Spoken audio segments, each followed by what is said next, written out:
Are you worried about your social media account getting hacked? If you are, then stay tuned. What's going on, guys? It's your boy HD, and I'm back today with another episode of Techno Chatter. And today we'll be talking about how to keep your social media account safe. Now, first things first, if you're interested in IT, cybersecurity, career, lifestyle, all the above, make sure you hit the subscribe button and hit the bell icon button so you be notified when I'm dropping content. Random question time: what's your favorite food? I think my favorite food is pizza. I'm just gonna say pizza. I'm just say pizza is like my favorite food because I think I can never go wrong with pizza. What's your guys' favorite food? Please let me know in the comments. Now, how many of you guys have been on Instagram, Twitter, Facebook, any of these social media sites, and you went and saw somebody's profile that said, hack that 10K, hack that 50K or whatever? Sometimes I believe them and sometimes I don't. I think they just be lying to make themselves look better than what they are. But that's neither here nor there. What we're going to talk about in this video is some of the attacks on how they hack you and how to keep your account safe.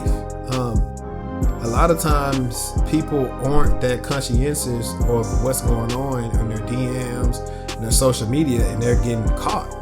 And no, that's definitely not what you should do. So what I'm going to do is we're going to cover some of the top attacks that are the reasons behind someone getting their social media hacked. Okay, so we have phishing. For those of you that don't know, I already did a video on phishing. I'll put it right here at the top and I'll tell you all about phishing. But in short, phishing is pretty much somebody trying to impersonate somebody you may or may not know, or a company or something like that. And their goal is to get you to click on a link and enter information that you need, pretty much tricking you to get information logged into your account.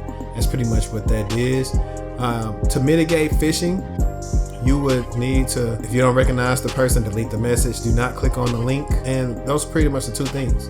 Delete them, don't click on the link, especially when it comes to social media. Next, we have social engineering. And social engineering is similar to phishing, but a little different because these people actually get a little bit more sophisticated. They study you.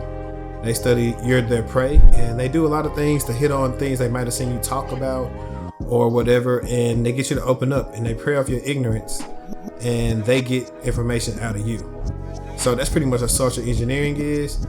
But when it comes to social engineering, like I said, be vigilant, be conscientious, pay attention to what they're asking you, pay attention to what they're doing. If anything they ask you seems kind of weird or whatever, 9 times out of 10 is weird and it's not anything a normal person would actually do. So don't believe them and keep it trucking. This one is one of the bigger ones that I've seen happen. It actually happened to one of my YouTube friends sometime earlier this year. It's session hijacking. And pretty much, not to get super technical, session hijacking is referring to, well, first of all, a session is when I log on to Facebook or MySpace or Instagram on my computer, that it created a session and that information is in the cookies.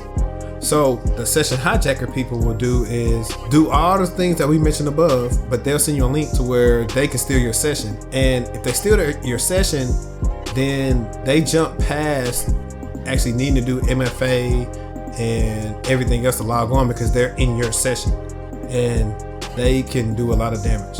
So pay attention to that. A lot of times they come to you and they say, oh, I'm so-and-so, this is a message from, so-and-so company, blah, blah, blah. And if you're not paying attention and you click on it, something can happen. And if that does happen, then what you need to do is sign out of everything, because they don't have your password or something like that. They'll lock you out and they'll start trying to do mischievous things. And they might try, it depending on the platform, they might try to get it. But as long as it's not like this doesn't happen in like your email or something like that, you should be good to go to where you could just log out eventually and get all traces out of them. Check your passwords, make sure they're not all the same or anything like that. They didn't get any information out of your account and you should be fine. But in order to also mitigate session hijacking happening to you, please make sure you're frequently clearing your cookies and your cache on your browser. Some people recommend 2 to 3 days. I say like a week. You just never know. People out here grimy, so just do that. And one of the other ones is actually save passwords. We know that save passwords pretty much help us a lot, man. There's so many passwords we need for everything, and It makes it easy to remember to log onto your social media. But let's say, for instance, and granted, this is more so on a more extreme level, if a hacker needed access to your physical machine, they could place like software, hardware on your machine that goes look for saved credentials and export them so they can go back and then try to log into your things. One of the last ones is DNS spoofing. And what this is somebody tricking you. Either you have like a fake web browser, fake landing page, and it looks like what you're trying to log on to, but it's not really it. And what happens is you end up putting your username and password in there, and they just harvested your credentials and they get into your account. So pay attention to that. It's going to always be a little off spelling or something. Something's going to be sticking out to where you know that's not legit. So like I said, pay attention to that. Those are some of the frequent attacks that you would see happening to people's social media accounts to hack them. Now let's talk about some other things on how they can stay safe. One of the biggest ways they can stay safe is using multi-factor authentication, and pretty much all that is using one to three steps when it comes to like logging on to a device or application that's not normally used or recognized. And so normally this would be something like, and you should know that if you have a bank account or something like that, when you log on to your banking app for the first time, it might say, hey, I don't recognize this device. Go right here, put your password in, and put in the code that we sent you. No, that's two-factor. Now let's take it a step further. But multi-factor authentication, you can do the same thing, except you can use authenticator apps. And that's my preference, authenticator apps. I have a lot of things on there. Let me see, I might can even show you guys. Like, you probably can't see this, but those are like my authenticator apps, and I don't have any codes on there. That's what I use. And pretty much, guys, when you're trying to log on to another computer for like access to Facebook or something like that, it's gonna say, hey, I don't recognize this account. Please give me the 6-digit code that's in your authenticator application. And you go to it, you put it in and let you in. Or some applications have it to where it sends you a push notification if you have whatever authentication account on your phone, and where it'll send you a push and it'll say, hey, someone's trying to log on from Frisco, Texas. Is this you? Yes, no. If it says no, that person won't get in and it'll be alerted. It'll start flagging, say, somebody's trying to log into your account that we don't recognize. Two things: make complex passwords, and I like to use a password manager. Password managers can be helpful. Just keep in mind, if something was happening to like compromise you and on your machine and somebody got in there, they could potentially, wreck shop with a lot of your saved passwords. So keep in mind that you need to make sure that you have multi-factor on your password manager as well. Like I do, I use LastPass. If I log on somewhere else or even my work computer, it'll say give me a 6-digit code. Now I might already be logged in, but if I recognize something that's happening, then what I need to do is, because that person doesn't know, there's another thing, do not put your master password in your password manager. If he can find that, that means you're out of luck. Do not save it either. Don't save it to the computer, because if those two things happen, then you're screwed. But go into the app on your phone so you recognize the log out of all sessions, and they can try to get what they get, but then after that, make sure you rectify everything, and then you can change all your passwords.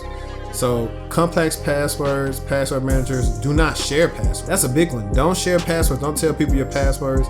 You have these scammers that call you on the phone and say, yes, we need your password to fix your account. No, they don't.